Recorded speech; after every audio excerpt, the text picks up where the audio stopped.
Hello, everyone. Welcome to the Style That Binds Us podcast. We are thrilled to have Jenny Boyd with us today. She is a former model and she has written books, Juniper, and Icons of Rock, which has been newly released. She has a PhD in psychology. We previously had Jenny's sister, Pattie Boyd, on our podcast, and we cannot wait to talk to Jenny this time about her life, her books, musicians, your fabulous rock and roll life, living that whole experience. So thank you so much, Jenny, for being here. My pleasure. So the first question, this is talking about your newest release, the Icons of Rock book. So will you introduce us to that book and tell us which of the musicians' answers resonated with you the most?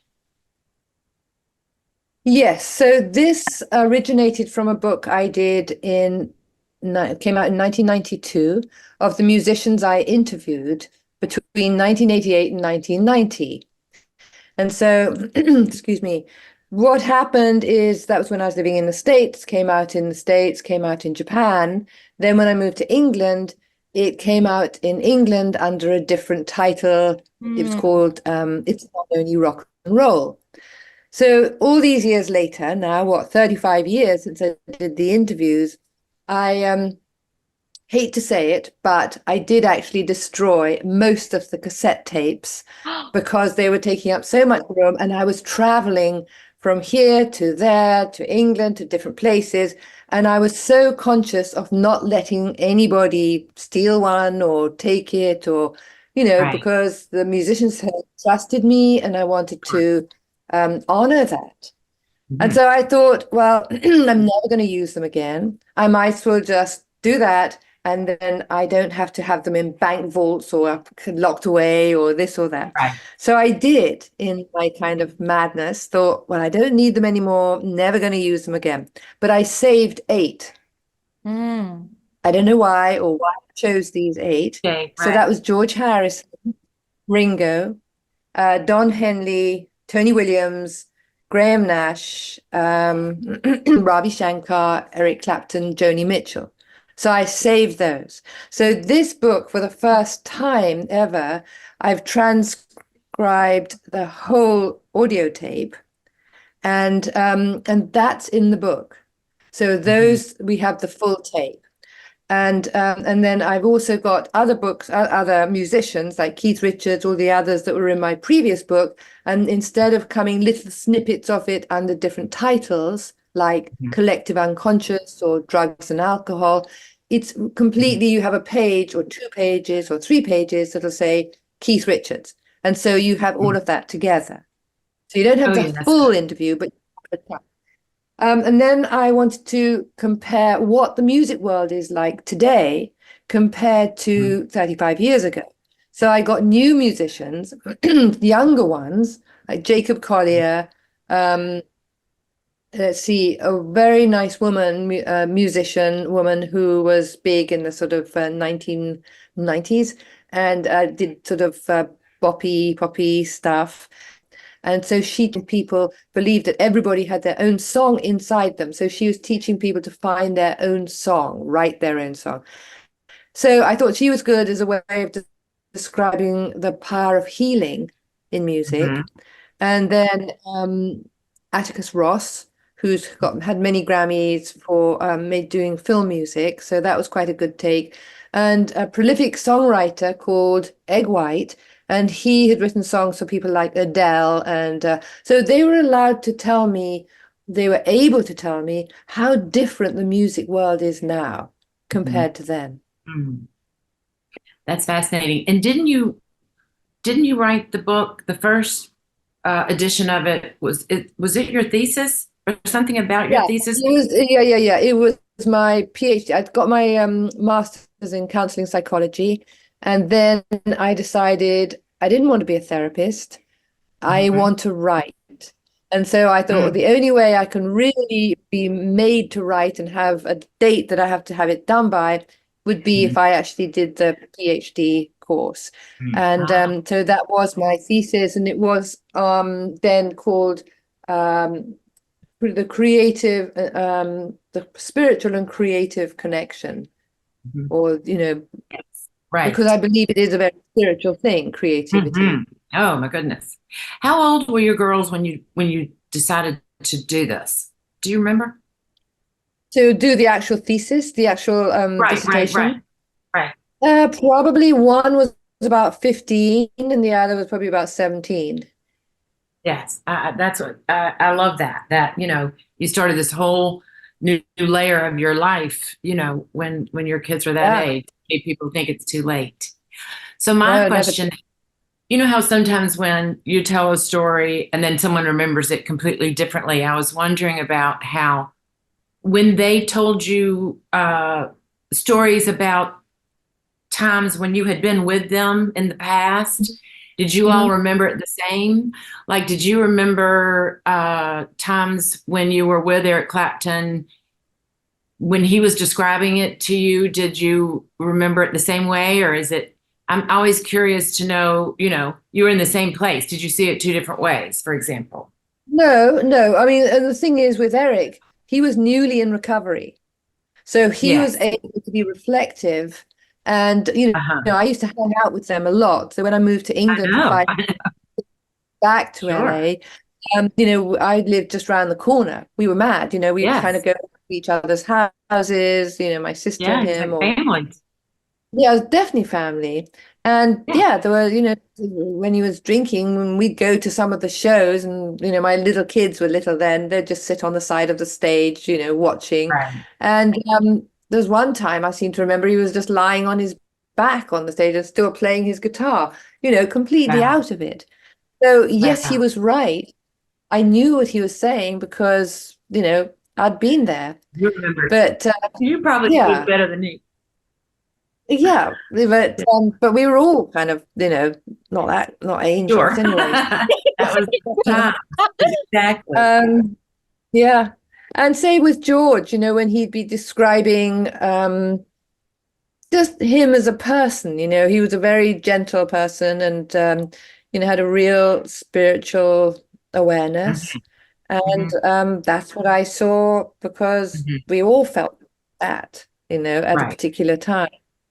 Yeah. So no, I think it was, if it was somebody I knew well and they were describing, I would know. But I think what they were Yeah. describing more was how they felt about the creative process. Yeah. Yes. Exactly. Which is so, to have a window into that with these legends is just phenomenal. And it was so much easier to get Mhm. hold of them because, you know, some of them were family, or Right. then Right. married to Ian Wallace at that time, and he was going out with Oh, Bonnie yeah. Raitt and Don Henley and, you know, Crosby, Stills and Nash. So it was great because I'd see a lot of them. We'd all go on the road together. So it was easy for me to get those people. Sure. Whereas nowadays it's very hard. You know, there were Right. some people still more people I would have liked to have interviewed, young ones, but they all have Mhm. teams now. You know, it's not just you've got to get Oh, hold of the manager. right. Jacob Collier was different, he was just the manager, and they were brilliant. They were so nice. That's great. That is wonderful. And really, the younger people today listen to the music, you know, of our time more than their time, I feel like, anyway. You know what I'm saying? True. It's interesting. That's true. Yeah, Mhm. yeah. I'm going to New York next week I've been asked to go to this Beatle Fest. It's like the 50th anniversary of the Beatles. No, 50th anniversary of him doing the Beatle Fest. He'd asked John Lennon, can I do it? And John had said yes. So he does this sort of every year, either in Chicago or New York or, you know, different places. And this is the 50th anniversary. So I'm going to be talking, the other people are going to be talking, and I think it's going to be fun, and, you know, lot of people. So I'm going to be talking about Jennifer Juniper as well as the icons of rock. Yes, of course. Yeah, Right. And when is this? that's this coming weekend. So let's see. No, Oh, not wow. not this weekend, the following weekend. So it's Yeah, the that's 9th, 10th, 11th. okay. That's amazing. That's Is exciting. Pattie We need to. is Pattie Is Pattie coming? going? No, she's Oh, not. You know, she went to the Chicago one yeah. last year. Yeah. Yeah. Mhm. We'll take turns. with her book. Yeah, exactly. So let's talk more about this creative process and musicians. Mhm. I'm sure that is such a huge part of the book. And I know some drugs and alcohol and all sorts of things go into that creative process. What are your thoughts about all of that? I knew before I started asking them questions, I'd know, obviously we all lived together, the whole Fleetwood Mac stuff Yeah. when we were living in England. So I knew what musicians, I'd lived with musicians, it's like, and seen a lot of, say, the Beatles or seen Fleetwood Mhm. Mac and over the years. Um, but when I started asking them questions, just me and them, the person I'm interviewing in the room together, and asking them questions that I'd never talked to them about before. Ah, And so it was wonderful for me because normally I think a lot of them, in fact, pretty much all of them said they'd never been asked questions like that before because you don't say, what was the muse? What's the muse like? Because nobody talks about the muse because it's so delicate and so sort of, you don't understand it and it's a bit magical. But when right. I'd ask them questions like, had you experienced this thing called a peak experience, which is the same thing as the muse, where you just feel that you're Mhm. almost like a vessel to Mhm. this higher power that is the actual creativity that's coming through you. They Mhm. all talked about that. And I didn't know that they would all talk about. And I remember Eric saying that he thought he was the only one that had ever experienced that, but had never talked about it before. So Mm. I was asking them all those questions. I was asking Right. them, like, what is the drive to create? And things that they hadn't been asked before. And I think because it was a dissertation and because it was a research, I was able to go deeper. And they responded. They went deeper. They really did. That Yeah, was so fascinating. It's yeah. just, uh, it's a priceless piece of work that you put together in the history of rock and Thank you. roll, And truly. it wasn't, Yeah. yeah, yeah, yeah. Thank you for saying that. It wasn't like, what did you have for breakfast? It was, No, no, it, and I'm sitting there reading about Fleetwood Mac, Buckingham Nicks, these, that was my first concert was Buckingham Nicks, Fleetwood Mac, the whole wasn't thing it? is just, Wow. it's Yes. nice to be able to speak to And you I about all get, this. yeah, that's great. And I got the feeling they hadn't talked about this stuff Right. before. They Right, hadn't talked about it. Because all right. of them had said when I'd finished, wow, I've never had an interview like that. Isn't that It was remarkable? like a therapy session for some of them, It was, Right. You let them really mm, talk about their creative process. yeah, what really Um, goes on inside.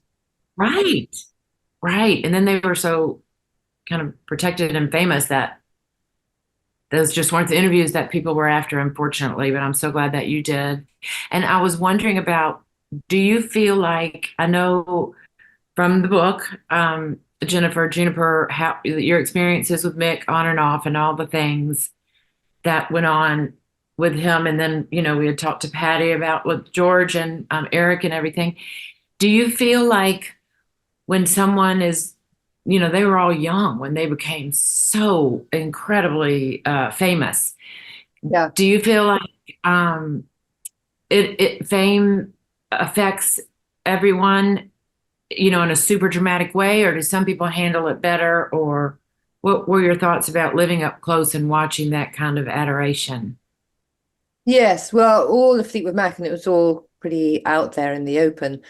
To begin with, Yeah, when they were recording, when Stevie and Lindsay joined the band, and they were yeah, making their first album, and then they did Rumors. It's like they yeah, had to be done within a certain amount of time. So I think the first album was called just Fleetwood Mac, and that's when the cocaine yeah. came in, and so they could stay awake.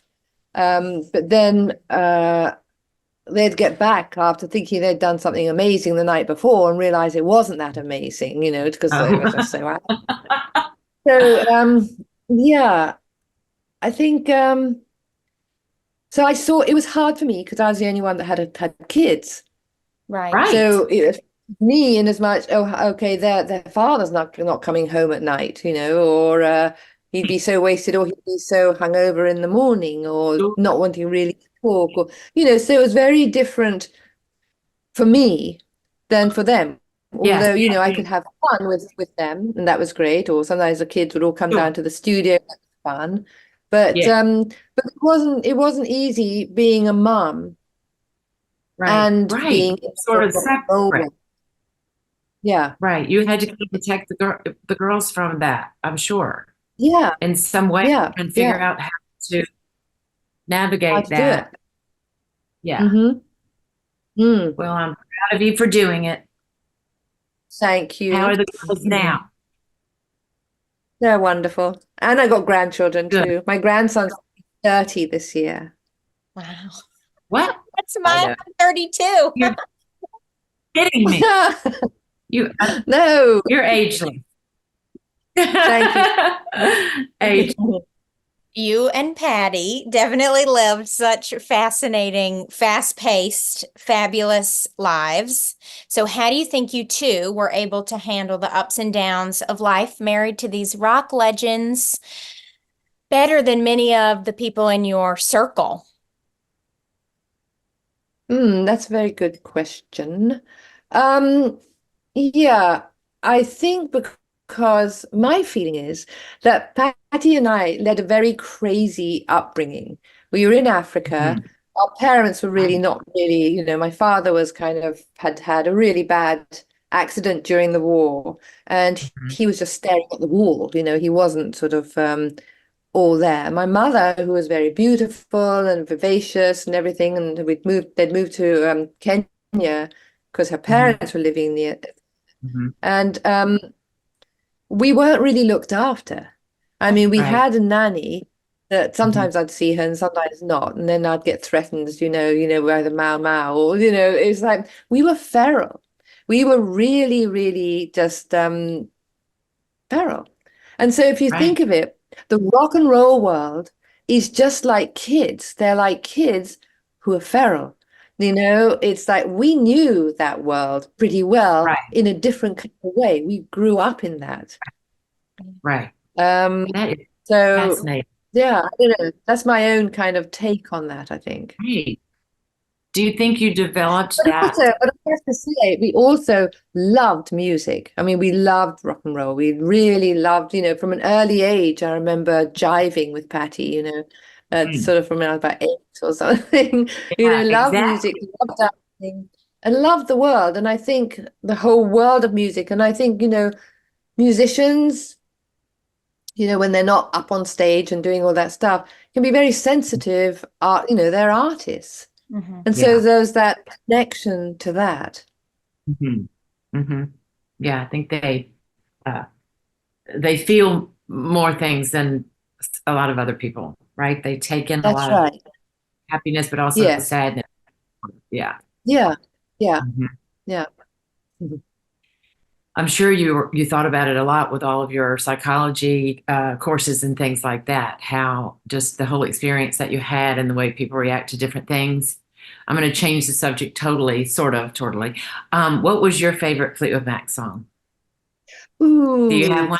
Do you mean Fleetwood Mac when Peter Green was in the band as well, or are you thinking more Stevie and Either. Lindsay? It can be one of each or just one main one. I know it's a hard question. It's kind of an impossible question. I can't even answer it. Oh my God, that's a horrible question. I know. Maybe we don't even answer it. I don't even think I have one. It's like the ones with Stevie and Lindsay were just so great. So brilliant, and I Chris know. as well. Yeah. And Peter Green when he was in the band, so soulful. Mhm. Man of the World, Right, Albatross, right. they're just Right. beautiful, beautiful. I think so many Yeah. of them really touched my heart. They were just Yes. fantastic. I bet. I spent a summer in Innsbruck in college, and we had a cassette tape player.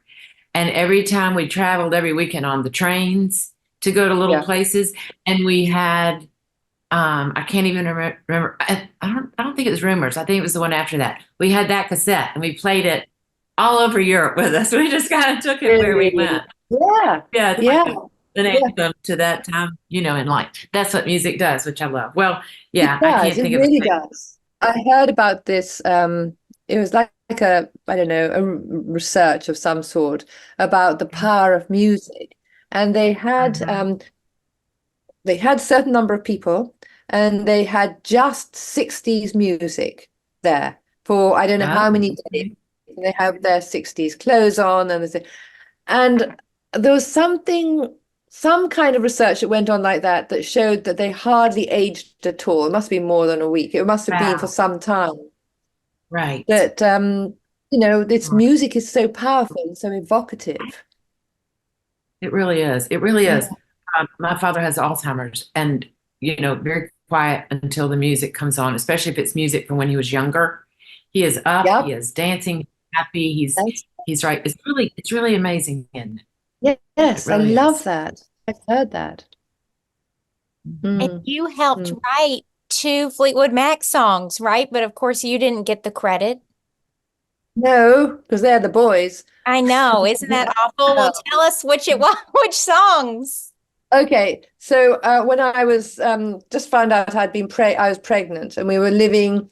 Um, let's see, Peter Green had just left the band, and so Mick was very worried that the band wasn't going to be able to carry on, that they would just disperse because Peter was their leader, and so we all went to go and Mhm. live in this Oast house. Oast house is like where they used to make beer. Yeah. And so they would sort of, there was an area where they could rehearse, and then there was an area where we could sit and all eat.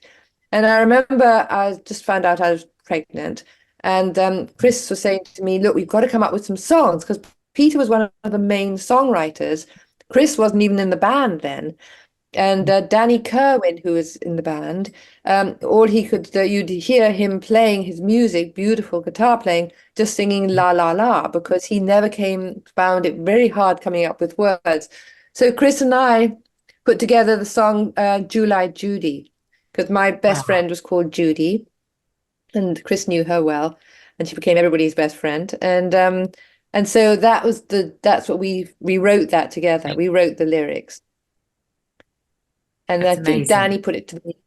Yeah. And then the other one was then we moved to a place in Hampshire where we all lived together. And Right. Danny was desperate for any kind of lyrics. And he said, "Well, I've heard that you write poems.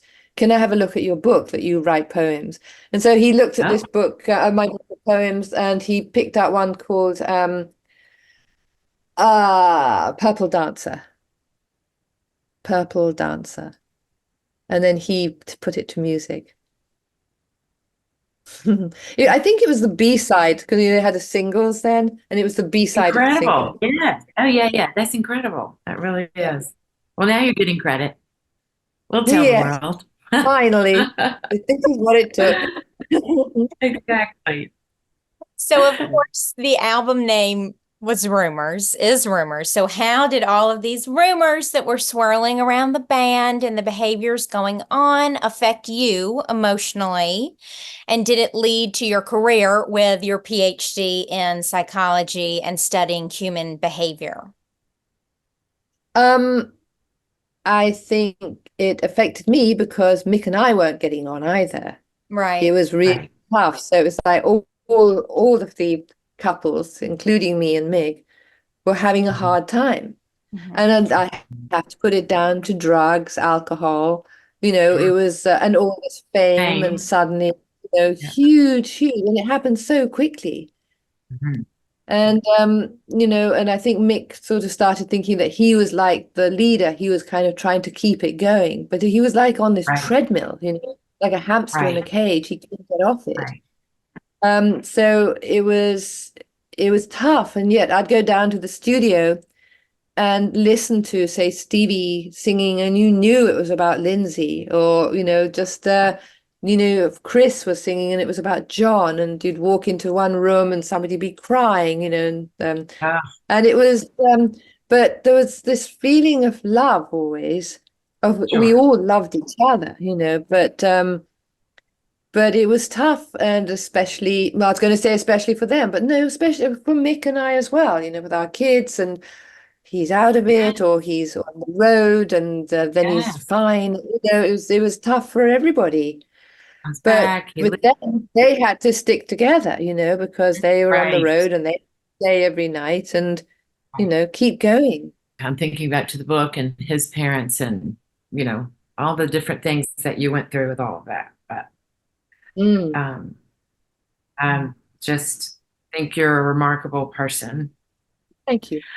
We've touched on it, but can we talk a little bit more about your childhood? Did you spend a lot of time with your grandparents?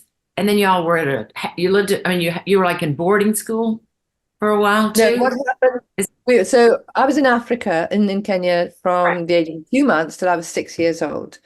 And I vaguely remember seeing my grandmother sometimes, even though they lived nearby. And so, Mhm. so that was kind of, as I say, very sort of not easy and very insecure. And a lot of the photographs of that time, I'm with my head leaning against Patty because I'm thinking, Mhm. well, better stick with her, because she's going to be all right, and I'll be all right if I stick with her. She's like 3.5 years older than me. And Right. and then my mother met somebody else. She divorced, and then she met somebody else, and then they went off to live in England with our younger daughter, well, our younger sister. Yeah. Um, and uh, and then I was just stuck with this father who sort of was staring at walls. Patty and Colin were in boarding school, so it was, we didn't go. I didn't see my Yeah. mum for about 6 months. At 6 years old, it's pretty traumatic. By the time she was Yeah. about to have a baby, so that was all very different. And so I thought that I better be a good girl because they might shove me back to Africa. So it was always that feeling. Um, Mhm. but thank goodness, as siblings, then we had two more brothers, and as siblings, we were very close and still are. Right. Unfortunately, my younger sister, our younger sister, she died about, I don't know, 10, 12 years ago. But Yeah. but even so, we were very close as siblings. Thank goodness we had each other. Yes. Even Mhm. though you were sort of dispersed in different areas of the world Yeah, sometimes, yeah, but yeah, you, yeah, yeah. Yes. And let's talk about raising daughters. So many times as a single mother, but then also famous father, rock and roll, kind of trying to protect them, but include them. How did all of that go? Any Yeah, parents? that's tough. It's Yeah. really tough. I think it's very tough for kids of famous parents, Oh, sure. um, or a famous parent. And and I think because they would see their dad out of it. And then when I moved to England was to actually get them away so that, we could have our right. own little place in the countryside, sweet little school they went to. And a lot of people Yeah. hadn't heard of Fleetwood Mac, so that was good. So Mhm. that was Yeah. exactly what you were saying, is like, trying to protect them. And then after 5 years, but then Patty and Eric were just round the corner, so Oh, they nice. definitely grew up in a rock and roll kind of atmosphere, crazy stuff. Um, and then I met a musician, Ian Wallace, who's actually I'd met Right. at Christmas at Christine Ree's house, and we all went to Christmas, spent Christmas there. And so then when I moved back, my older daughter said she didn't want to go back. She wanted to carry on with her friends going to boarding school.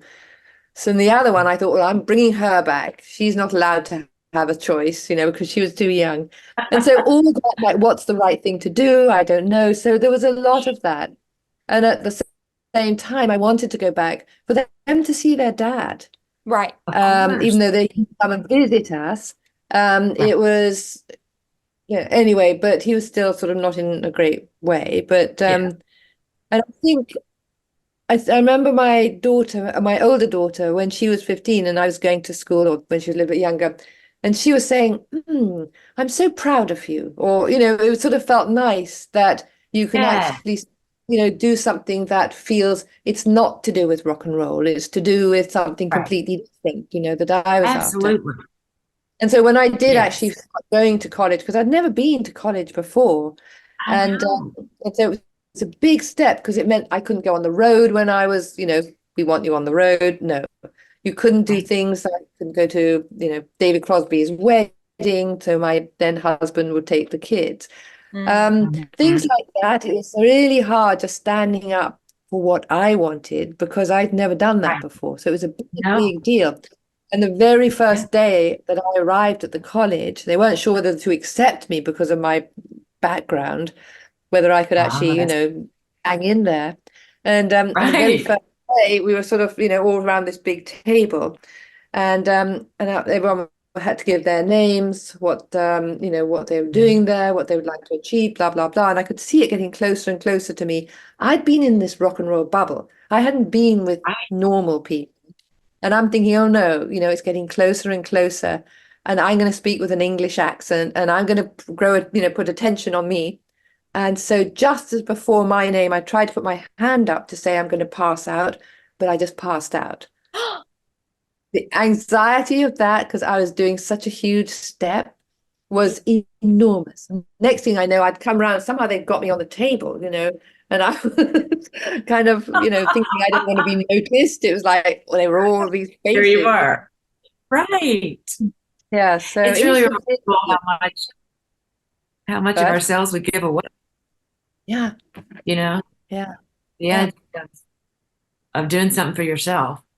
It's so crazy. But Right. also, I think, do you think because of the relationship you had with your mother, it was extra important to you to, no matter how hard it got, to just keep plugging in, keep going with your daughters and, working hard on that? No, because I felt that my mother, I didn't feel she was really there for us because she had 6 I know. children. It's a lot. Right. And a husband that she was frightened that what if he leaves her, or Right.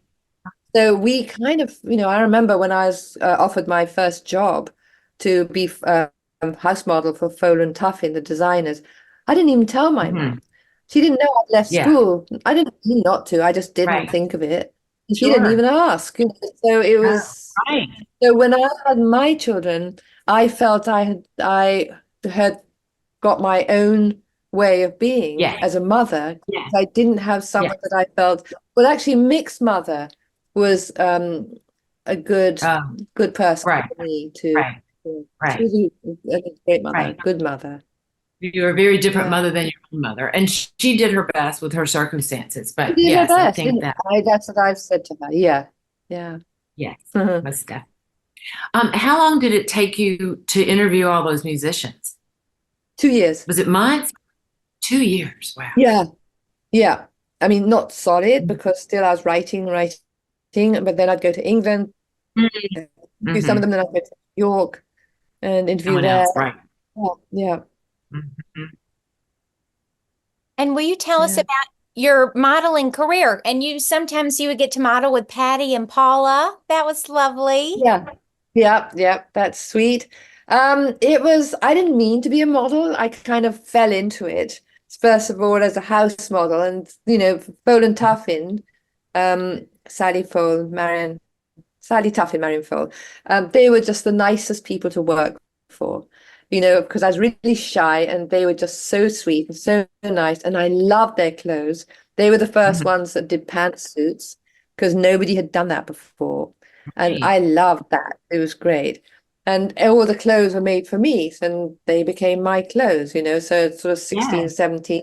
I was wearing what every girl would love to have worn, Right. but probably couldn't afford, it was Right. I was very lucky.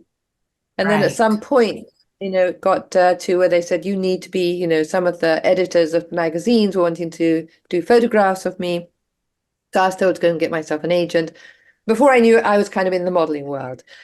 And then it was lovely when Pattie and I see each other, and that photographer David Bailey took photographs for Vogue, and the two of us were on quite a few of the pages. And but my thing that I liked doing was where they'd all learned how to do, because I was younger, the catwalk, and they knew exactly when to turn and do all this stuff. I hated that. I only wanted to dance. So when I'd go to interviews, I would just say, I just dance, that's all. And so I was getting a lot of the gigs that I think some of the other models thought they should be getting because they'd spent their money on, learning how to catwalk and stuff, because Right. I just like that kind of free spirit sort of thing. And Jenny, I have a question for you. So, women in general, but certainly your mother never taught you to do anything for yourself or much about confidence or self-esteem or anything. So, what Yeah. advice that must have been extremely brave, courageous, and difficult for you to say, you know what? I'm not doing this anymore. I'm completely changing paths. I'm going to go to school. I'm sure you got a lot of different reactions from everyone. So, will Yeah. you give some advice to women about finding their way and it's never too late and all of that, how to stay strong through all of that? Yes, because when Mick and we got together, then we'd get separated, then we get together, when we were really young. And then when we actually Right. said, yes, we can marry and all that stuff. And we were living in Notting Hill Gate in an apartment there that we shared with his bass player friend. And I'd been offered from the woman who was the main editor of Vogue, who knew me, and she said, I would love you to come and work at Vogue. And that's, you start working at Vogue, that's kind of, so Huge. to me, it's huge, yeah. And so I told Mick, and he said, no, I don't want you to do that, because I want you to be free so that you can come on the road whenever I want you Right. there. Right. It's like, oh, okay. And I would say that number one, have your own thing, or have Yeah. something that is yours, something that lights your fire, because you're Mhm. just as important as them. Mm. It's really important. And I was what, Really is. 22 probably then. And I think that's a very important thing. And so that's why it became very hard for me to, when it was time for, and I realized I'm interested in not only psychology, I was interested in nutrition, I was interested in a lot of things. And so the BA was in holistic health, because I realized I used to be interested in that years ago. What happened? Yeah. And Right. so, and that what happened before that is I had actually a near drowning accident in Hawaii, Maui, which I thought I could breathe underwater because I'd been given the magic mushroom, and I was with Ian and then a couple of his musician friends, and when I got through that, and I thought I was going to drown. I mean, it was really scary. And when I got out of there, I thought, okay, now I'm ready to give back to life. Mm. So the first thing I did when I got back to LA was go to a 3-month course on talking to kids in state schools, young kids, about drugs and alcohol. Well, I was too shy to do that by myself, so we'd go in pairs and go to schools. And this person I was with, would do all the talking. And then afterwards, I'd sit, and the little kids would come around me, and I'd have lots of colored bracelets on, so they could talk to me and sort of play with my bracelets. And, so that was the beginning. And then I thought, okay, now I'm ready to take the next step. So it was sort of a conscious decision of, as if I'd been asleep. I used to be awake, and then I've been asleep, and now I've woken Right. up. Mm-hmm. Mhm. Mm. Yes, that's great. I hear so many of my clients will say, I don't know what's happened to me. Yeah. I used to be a this, or, that kind of thing. You do, I think, as women, especially, we kind of lose ourselves in the middle somehow. Yeah. And I think having children, you lose Yeah. yourself because you're all there Yeah. for them. So you're trying to be wife Yes. and Yeah. everything, but then, your children Right. take away, in a way, a lot of stuff that normally Right. you'd be able to do for yourself. Right. Exactly. Because they're dependent on you. They're children. So Well, yeah. yeah. They're your all-encompassing thoughts, Have to feelings, keep them everything. right. Yeah. That's exactly. Well, back to the rock and roll book again. Were most of those interviews in person, or were they on the phone? How'd you get all those I would interviews? say most of them were in person. Mhm. There were some that were on the phone, like Peter Gabriel was on the phone. I think maybe BB King. Um, Uh-huh. Willie Dixon was in person. Went to his Uh-huh. house, and very sweet. That was nice. Yeah. Yeah, so most of them were in person. I preferred that, obviously. Oh, sure. Yeah, Mm. much, much, much better with the body language and everything else. And it's probably such So, a nice gift that you gave them to, they never maybe sat down to reflect and think about all of that. And then they probably Mhm. learned maybe from the other interviews from other musicians and it Exactly. made them all stronger. Yeah, Right. yeah, yeah, Like you said, Eric thought he was the only one. So to see these other people, they were all having this experience. yes, yeah, Mhm. yeah, yeah. Any favorite musicians? That's another tough question.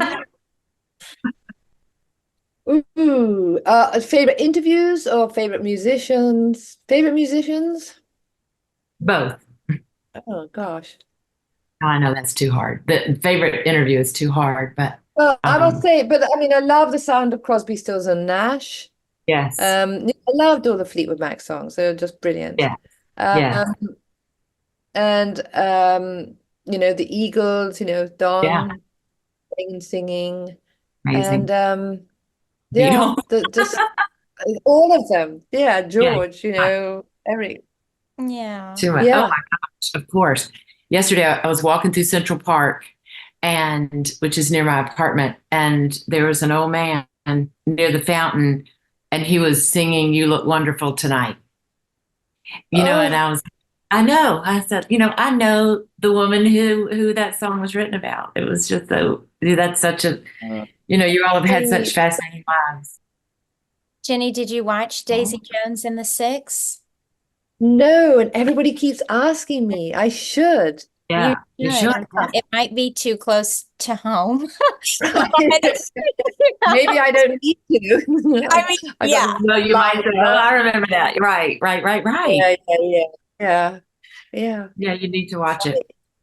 yeah, I yeah. know, and I feel like that music is just the ultimate. I mean, the stuff today is good, but Right. I feel Mhm. like those 60s, 70s songs are just such forever classics. And then I guess each Yeah, new generation discovers them, and then yeah, their parents are rediscovering the music or maybe listening to it in a whole new way.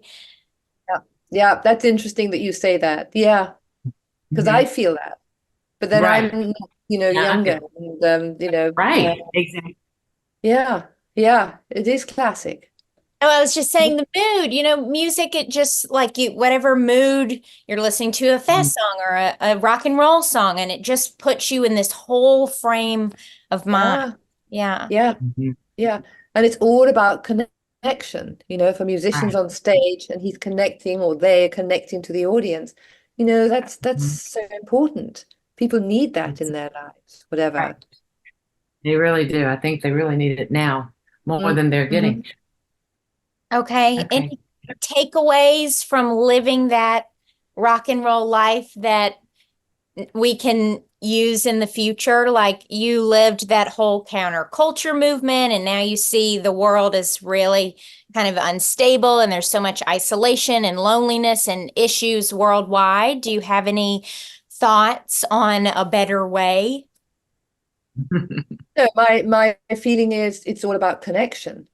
That's Right. why it's fun for me going out and talking to people or talking to you guys or whatever it is. It's about connection. We're not alone Yes. out. Mhm. Uh, Right. Right. and Right. Right. that's the most important thing. And it's Yes. fun for me. It's like, yeah, you want to hear this story? I'll tell you. Yes. And that's nice. Yeah. Connect. Right. Right. One's voice becomes one's instrument. Then you can share Right. stuff and Yeah. mm, mm, Well, this is magical. Well, we mm. cannot thank you enough. And I really did treasure reading Yeah, all it's of it. been really nice. Real Yeah. pleasure. Yeah. Oh, And good luck with it. And, I hope everything goes Thank well. you. Have fun in New York. Yeah, thank you. I'm looking forward to that. have a Okay. fabulous Beatles Fest, and we hope to get to see you in person soon and have a wonderful rest of the week. And you too, both of you. Thank you.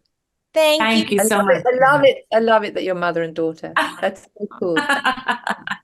Thank you. Okay. All Take righty. care. Bye bye.